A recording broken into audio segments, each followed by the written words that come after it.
Walaikum salam. Yes, please. Fat Have a ride, nice. G, fat ride. Thank you.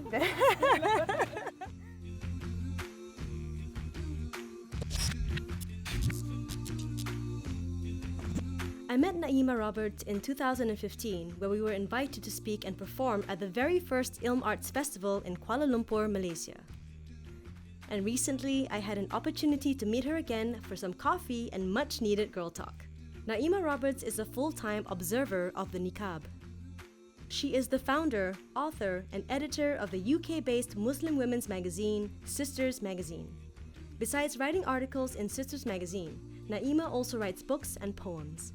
One of her best-selling books, My Sister's Lips, had been published in The Observer, The Times, and has become a regular contributor to The Times' online faith section. Winning multiple awards for her writings, Naima proves that the niqab is not a barrier to achieve success. Now she has released a new book of poetry called Catch Me. To the sisters who are suffering, to the brothers who are broken, who carry invisible burdens and burn with pain unspoken, to the women who are wounded, to the men dying inside, haunted by mistakes from the past who cry alone at night. I pray for healing, I pray for peace, an end to your pain, for Allah Ta'ala to lighten your load and make you whole again.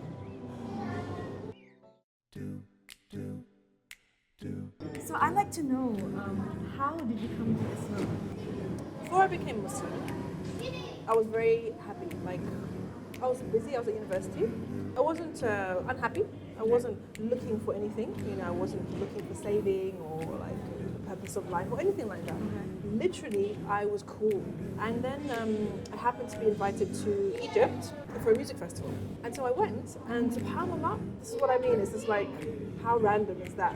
Went to this festival and noticed all these signs of Islam around me. And I noticed the women in hijab, and it actually really bothered me, but I had never seen that many women covered before. Right. And then, alhamdulillah, we went for a performance in Ismailiyah, and the host's wife wore a hijab, and she was lovely. I plucked up the courage and I said to her, you know what, you are so beautiful. Why do you cover yourself? Right. And then she said, because I want to be judged for what I say and what I do, not what I look like. And for me, that was like, it really was. Like, I'd never heard that thinking before. I'd never ever heard that concept before. I'd never ever come across the concept of, I don't want to be judged by my looks. I don't want to use that currency. Yeah. I'm worth more than that currency. My presence on this earth is worth more than my looks. Yeah. So this woman telling me that, it really just got that tap, just opened the tap, just got me thinking. And then opened your heart. It really did. It just got me thinking.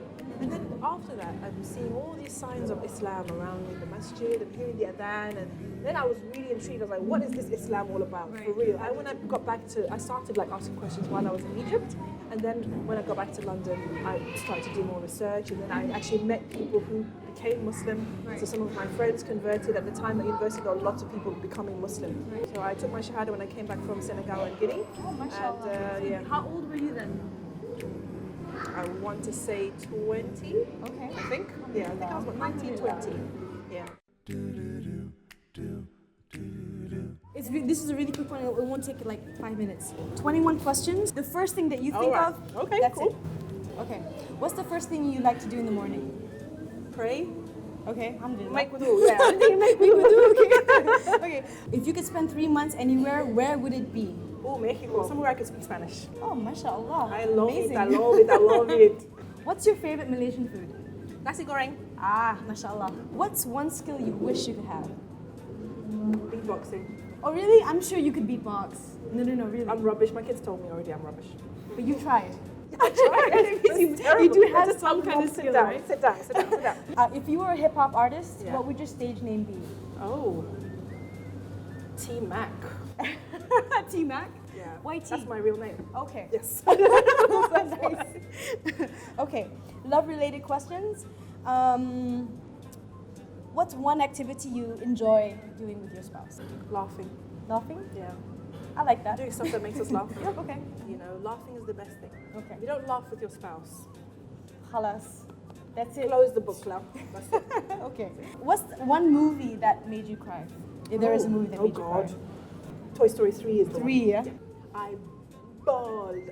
Really? I was like, Oh, no. My kids were like, I have to watch Toy Story no, 3 now. My kids were like, Mum, what are you doing? I was like, it's so sad. Like, he's going to college.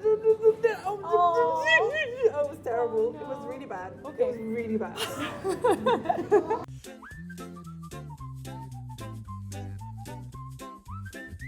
Someone said to me, a journalist once asked me, she said, why, you know, because we were doing some filming, she wanted to do a documentary for a Dutch TV thing. Mm-hmm. And she said, you know, why don't you remove your niqab? You're very talented, mashallah, you know, you've got so many things going for you. If you removed your niqab, it would open so many doors for you. That's what she thought. That's what she said. That's what she said. I said to her, you know, everything that I've done as a Muslim, I've done with niqab. Yeah. Why would I then take off something that is, It's mashallah, giving you so much exactly, more. and has, inshallah, has reward attached to it. Yeah. Why would I trade that for dunya that Allah gives you anyway? Yeah. Do you know what I'm saying? It doesn't make any sense. Allah subhanahu wa ta'ala has given me success because of and in spite of this. Yeah. So why would I now take it off so I can have more success? Well, I'm going to say to Allah, Allah, please, can I take off my niqab? Just give me a little bit more. That just doesn't It work that make way. sense. No. So I said to her, I'm happy to be me as I am, and anybody who wants to work with me or who wants to have access to my work, they deal with me as I am. And alhamdulillah, I've never had any problems with it, never. And in fact, someone said to me, they invited me for a book festival, children's book festival, go to schools and do whatever. And I said, you know, why do you want to work with me? Because there's so many children's authors in the UK, it's crazy. Right. And he said to me, Naima, you're powerful. Because when people see you, they expect something. Yeah. And when they meet you and they work with you, they get something completely different. Yeah. It's a unique proposition. Alhamdulillah, your books are good, okay? And when you do work with the kids in school, you're great. But this here, it makes it like a different dimension, you know? It's a different dimension. It opens people's minds. It makes them question their preconceptions. Yes. You know, it plants a different seed in their brain. So alhamdulillah, if that's my work, then alhamdulillah, I'm happy to do that work, May inshallah. Allah make it easier for you to really change the misconceptions that people have about niqab. I mean, at the end of the day, if you wear niqab because you want to be unnoticed, alhamdulillah, people leave you alone because they get that. It's a barrier, they get that. If you wear niqab but you still want to be involved, then all that it takes is for you to remove the sort of emotional barriers that people have. Right. Mainly by being open and friendly and vocal. And once people meet you and they get to sort of taste your personality in a way, it's like this doesn't exist. Okay, so what is the one thing in the world that you wish could change? The biggest thing that you would love to see change? I just wish we could be human.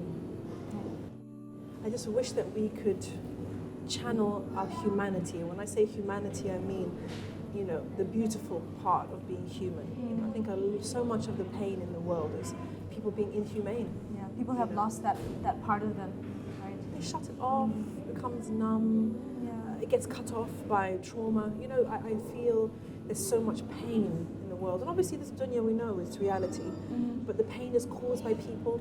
You know, someone behaved in an inhumane way for that person to feel that pain.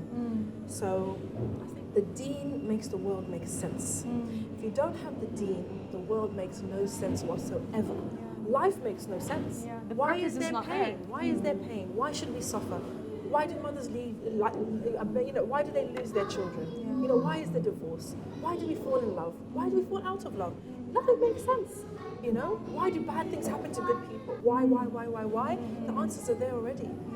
Allah tests us to purify us. Allah tests us to bring us back to Him. So many gems, you know, of understanding this world. Subhanallah, it's just, the Deen makes the world make sense, as far as I'm concerned. Alhamdulillah. Okay, Jazakallah khair. Sister Naima Roberts, may Allah grant you more barakah, more success, more love, and may He make His companions in Jannah, inshallah. Touch. Yeah. Awesome.